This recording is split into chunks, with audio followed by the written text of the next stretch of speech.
अखिल विश्वाला शांतीचा संदेश देणारे महाकारुण तथागत भगवान बुद्ध,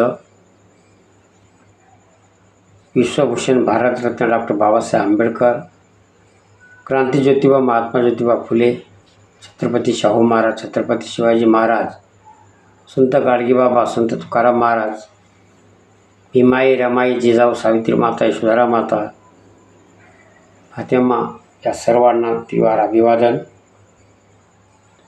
भगवान बुद्ध आणि त्यांचा धम्म आणि त्यांचा संघ या त्रिरत्नांना त्रिवार अभिवादन. मित्रांनो, आपण व्हिडिओ सुरू करत असताना सुरुवातीला समर्पण घेतोया. समर्पण घेतल्यावर आपण जो विषय आहे त्या विषयावर आपण व्हिडिओ बनवत असतो. तर आपण समर्पणाला सुरुवात करूया.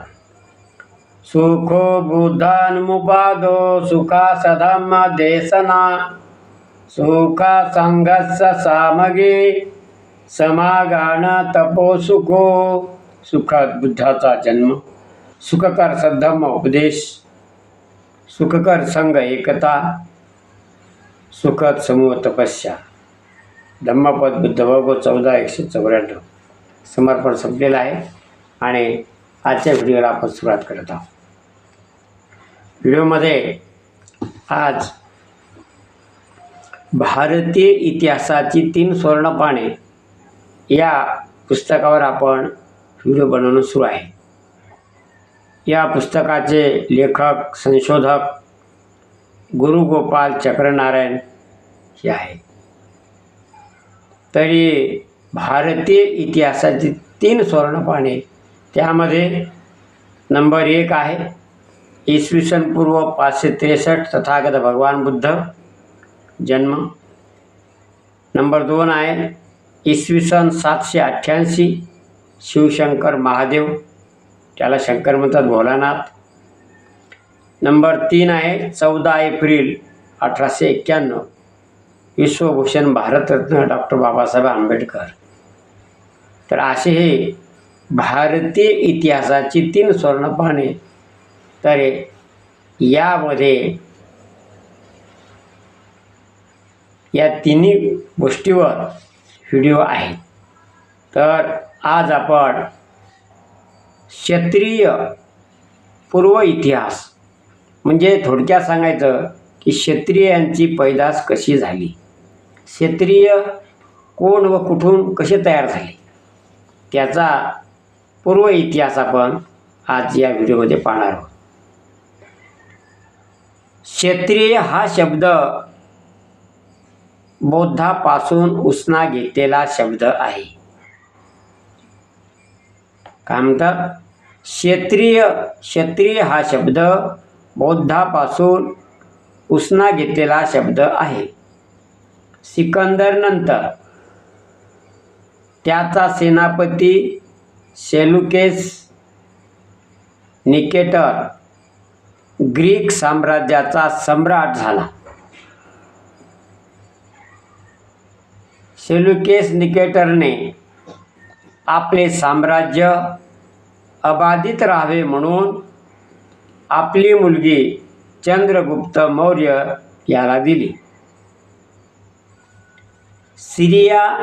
सिरिया देशातील दमस्क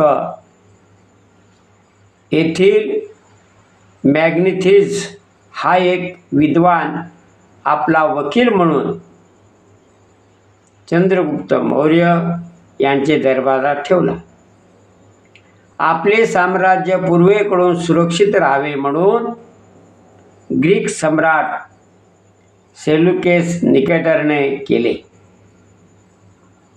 येथे सेल्युकेस निकेटर थांबला नाही, तर त्याने आपल्या साम्राज्याचे 52 विभाग पाडले. त्याच्या राज्याचे 52 विभाग पाडलेत. त्यावर 52 अधिकारी नेमलेत. त्यांना क्षत्रप असे म्हणत. त्यांना काय म्हणत आहेत? क्षत्रप. त्या अधिकाऱ्यांना म्हणतात. या क्षत्रपाच्या ताब्यात जे राज्य होते त्याला क्षेत्र असे म्हणतात. या क्षत्रपांनी बराच काळ राज्य केले. या क्षत्रपांनी आपल्या ताब्यातील क्षेत्राला इराण, इराक, एडन, यमन, टिग्रीस नदी इत्यादी नावे दिलीत. हे आजही कायम आहे. हा इतिहास बौद्धांचा, यहुदी, ख्रिश्चन, इस्लाम आणि हिंदू पूर्वीचा आहे. या क्षत्रपाच्या ताब्यात किती क्षेत्रे आहे? त्याला क्षेत्रफळ म्हणतात. लांबी रुंदी बरोबर क्षेत्रफळ. या क्षेत्राचा नंतर देश हे नाव प्राप्त झाले. या क्षत्रपालांना नंतर क्षत्रिय हे नाव मिळाले.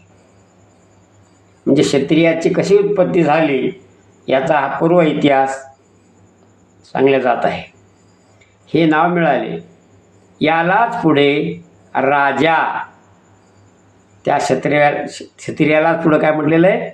राजा, नंतर सुलतान, नंतर बादशाह, शहनशाह इत्यादी नावे काळानं रूप बदलत ती गेली, मिळालीत. जगातील पहिला क्षत्रिय राजा मग कोण असेल? राजा अरब जगतात अफगाणिस्तानात जन्मास आला. अरब जगतात अफगाणिस्तानात जन्मास आला.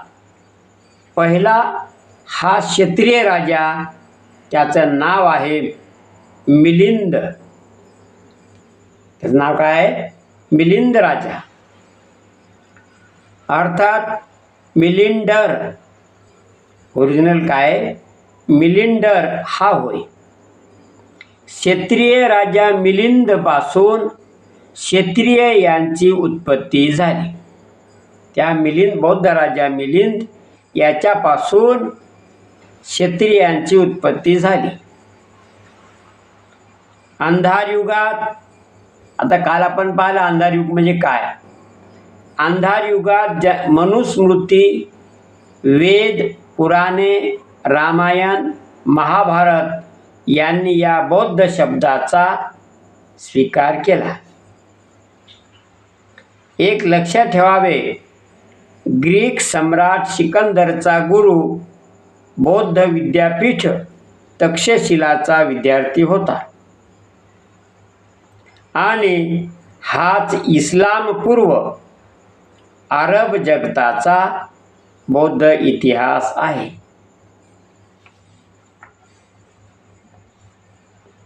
या सध्या जे इस्लाम राष्ट्र आहेत ते पूर्वी बौद्ध राष्ट्र होते असं लेखकाला सांगायचं आहे. आता शिवशंकराने इसवी सन 813 मध्ये बौद्ध विद्यापीठ तक्षशिला जाळले. 813 मध्ये. आणि इकडे सांगितलं काय जातो, आपण इतिहासात काय वाचतो की त्या मुस्लिमाने मंदिरं जाळले, तोडलेत, लुटलेत, असा खोटा इतिहास आजपर्यंत आपण सर्वच जण वाचत आलेलो आहोत. परंतु खरा इतिहास काय, तर हे आपल्या डोळ्यासमोर आता येत आहे. तर शंकराने इसवी सन 813 मध्ये बौद्ध विद्यापीठ तक्षशिला जाळले आणि बौद्ध गुरु पार्श्वनाथ यांची हत्या केली व हिंदू धर्माची स्थापना केली.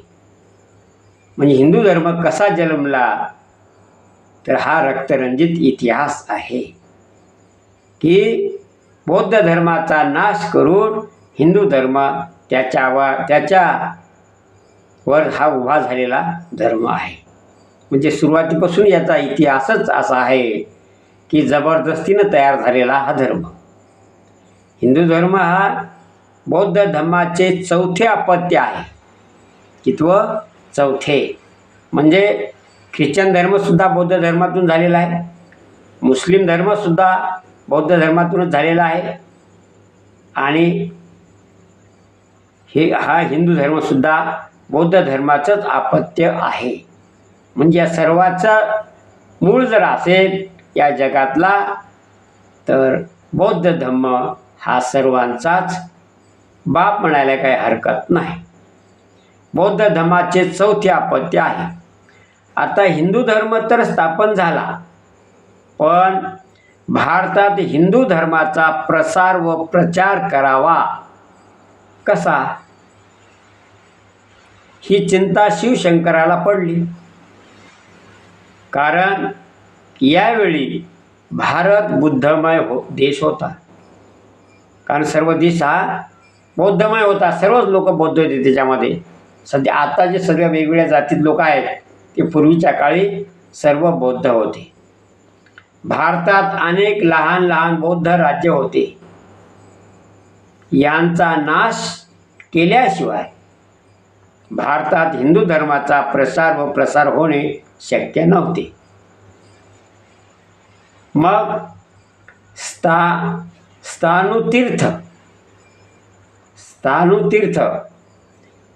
स्थानुतीर्थ अर्थात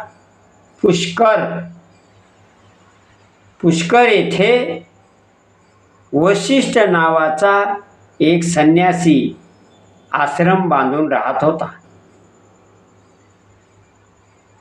त्यावेळी तेथे हून व श्वेत हून म्हणजे मुसलमान आहेत. हून व श्वेत हून हे आपली ढोरे गुरे चारावयास आलेली होती. म्हणजे ज्याला आपण म्हणतो खैबर खिंडीतून आलेले कोण, ते खैबर खिंडीतून आलेले, तर हे गुरे चारावयास आलेली होती. हे हून लोक आपल्या फावल्या वेळात पुष्कर येथे संन्यासी वशिष्ठाच्या आश्रमात बसत असत. वशिष्ठाचा या हून लोकावर प्रभाव पडला. हून लोक वशिष्ठाला दैवी पुरुष समजत असत. थोड्याच दिवसात शिवशंकर राजस्थानात पुष्कर अर्थात स्थानुतीर्थ येथे आला, राजस्थानमध्ये. तेथे तो काही दिवस थांबला. कोण? शिवशंकर महादेव. शिवशंकराची नजर हून लोकावर गेली. हून लोकांमुळे आपला मनुष्यबळाचा प्रश्न मिटतो हे धूर्त शिवशंकर याच्या लक्षात आले. तसेच शेवटचा बौद्ध सम्राट हर्षवर्धन याने या हून लोकांना खैबर खिंडी बाहेर पिटाळून लावले होते.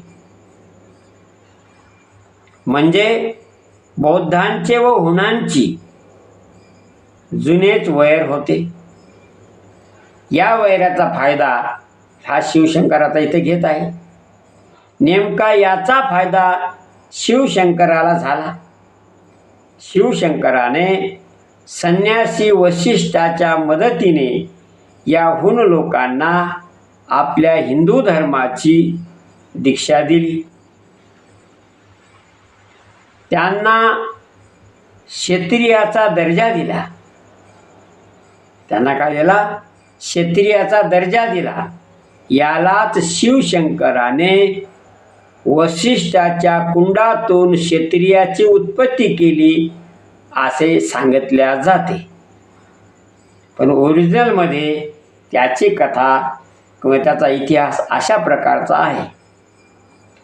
काही हिंदू पंडित शिवशंकराचे मदतीला स्वर्गामधून देवांनी सैनिक पाठविले असे म्हणतात. सत्य हे आहे की बौद्ध सम्राट हर्षवर्धन याने भारताबाहेर पिटाळून लावलेले हे हुन लोक होते. आता पुरावा काय पुरावा? त्याचा पुरावा आहे प्रबोधनकार ठाकरे, बाळासाहेब ठाकरे यांचे वडील. प्रबोधनकार ठाकरे लिहितात, इसवी सन 8व्या शतकात भिक्षुकशाहीचे उद्धारक आद्यशंकराचार्य अर्थात शिवशंकर, यालाच आद्यशंकराचार्य त्यालाच म्हटलेले महादेवाला, शिवशंकर याचा अवतार अर्थात जन्म झाला. त्याने शुद्धी करून संघटनात सामील करून घेतलेल्या सिथियनाच्या उर्फ राजपुताच्या पाठबळाने बौद्धांच्या भयंकर कत्तली करून घेतल्या. त्याचे विहारांची नासधूस केली. उरल्या सुरल्या बौद्धांना देशोधडीला लावले. लक्षावधी लोकांना मसनवटीस पार धुडकावले. या दुर्दैवी लोकांच्या नशिबाची माणुसकीही हिरावून घेण्यात आली. अशा रीतीने भारतात हिंदू समाजात अगदी पहिल्यानेच आद्यशंकराचार्य अर्थात शिवशंकराने अस्पृश्यता निर्माण केली. सारांश 1. परकीय लोकांना सिथियना फितूर होऊन या देशात देशद्रोही कृत्य प्रथम शिवशंकर याने केले. पहिला देशद्रोही शिवशंकर अर्थात महारुद्र होय, असा प्रबोधनकार ठाकरे यांच्या लेखाचा अर्थ होतो. बहुजन समाजातील जातीय संस्थाचा उगम या अस्पृश्यता शिवशंकर, रुद्र, महारुद्र, महादेव यांचे नीच कृत्याचे फलित होय. हाच भारताला महारोग आहे. यालाच जातीवाद म्हणतात. म्हणून मी ह्या युगाला अंधार युग हे नाव दिलेले आहे. आता शिवशंकराचे आक्रमण. शिवशंकर याने हुन लोकांना क्षत्रिय हे ग्रीक नाव दिले आणि क्षत्रियांच्या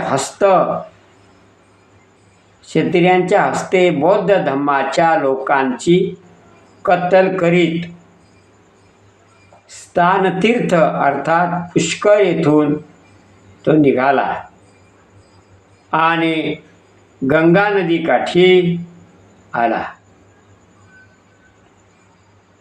गंगा नदीकाठी मार्तंड नावाचा संन्यासी एक मोठा आश्रम बांधून राहत होता. मार्तंड हा कश्यपाचा मुलगा होता. हे कश्यप भ्रष्ट बौद्धांची संतान होय. म्हणजे मुळात बौद्धच होते, पण ते भ्रष्ट झाले होते. याला इंद्र, आदित्य इत्यादी 11 भाऊ होते. किती होते? 11 भाऊ होते. याच मार्तंडाला 7वा मनू म्हटल्या जाते. सूर्य, विष्णू इत्यादी नावे होती. त्या मार्तंडाला 8वा मनू व यम ही मुले होती.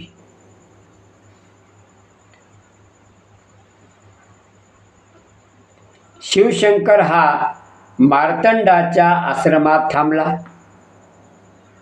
हे सर्व लोक भ्रष्ट बौद्ध असल्यामुळे आणि यांची बौद्ध धम्मातून हकालपट्टी केल्यामुळे हे सर्व लोक बौद्ध धम्माचे विरोधक होते. म्हणजे शिवशंकर, विष्णू, ब्रह्मदेव हे बौद्ध धम्माचे मुळात हे बौद्ध धर्मीय होते, विरोधक होते. शिवशंकर व विष्णू, ब्रह्मदेव यांची युती झाली आहे तिघांची. येथे यांच्यात एक करार झाला. याचा थोडक्यात वृत्तांत खालीलप्रमाणे आहे. करारामध्ये काय म्हणतं बघा. नंबर 1, 8व्या मनूनंतर मनूची गादी थांबवावी.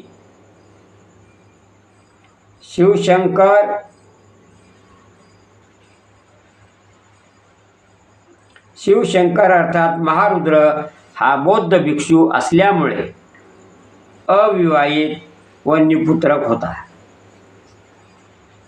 म्हणून शिवशंकराने 8व्या मनूची 4 मुले दत्तक घेतली.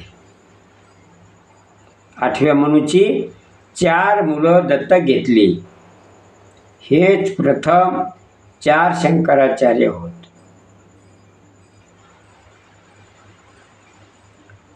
सर्व मिळून बौद्ध धर्माचा नाश करायचा. ते 11 जण, महादेव 12वा. सर्व मिळून बौद्ध धर्माचा नाश करायचा. यमाने करायचा.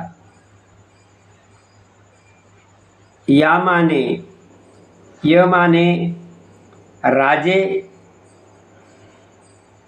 एका बौद्ध भिक्षूचे मुंडके शिवशंकराला अर्पण करावे. मनुवाद व वैदिक धर्माचा स्थापना केली व ब्रह्म, विष्णू, महेश प्रमुख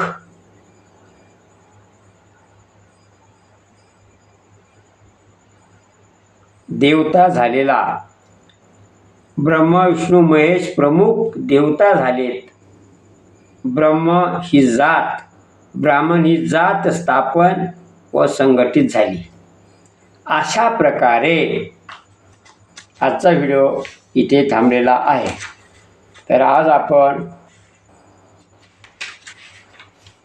क्षत्रियांची पैदास कशी झाली किंवा पूर्व इतिहास हा आपण या व्हिडिओमध्ये पाहिलेला आहे. तर मित्रांनो, सर्वांचं मंगल हो. तेरा मंगल मेरा मंगल सबका मंगल होई रे. जन जन मंगल जन जन मंगल जन जन मंगल होई रे. सर्वांचं मंगल हो. मित्रांनो, खरोखर इतिहासातील 3 स्वर्णपाने, भारतातील इतिहासाची 3 स्वर्णपाने, याच्यामधली माहिती अगदी योग्य इतिहास इथं सांगितलेला आहे. म्हणून आपण अशाच नवीन माहितीसाठी गंभीर खंडारी यूट्यूब चॅनलला लाईक, सबस्क्राईब, शेअर आणि कॉमेंट्स करा, जेणेकरून सत्य, भगवान बुद्धाच्या धर्माचं तत्त्वज्ञान प्रत्येक माणसापर्यंत कळलं पाहिजे. या उद्देशाने आपण व्हिडिओ बनवत आहे. तर आपण सर्वांना लाईक, शेअर, सबस्क्राईब आणि कॉमेंट्स कराव्यात. नंतर भेटू उद्या दुसऱ्या व्हिडिओमध्ये. तोपर्यंत सर्वांचं मंगल हो. जय भीम, नमो बुद्धाय, जय संविधान, जय भारत. सर्वांचं मंगल हो.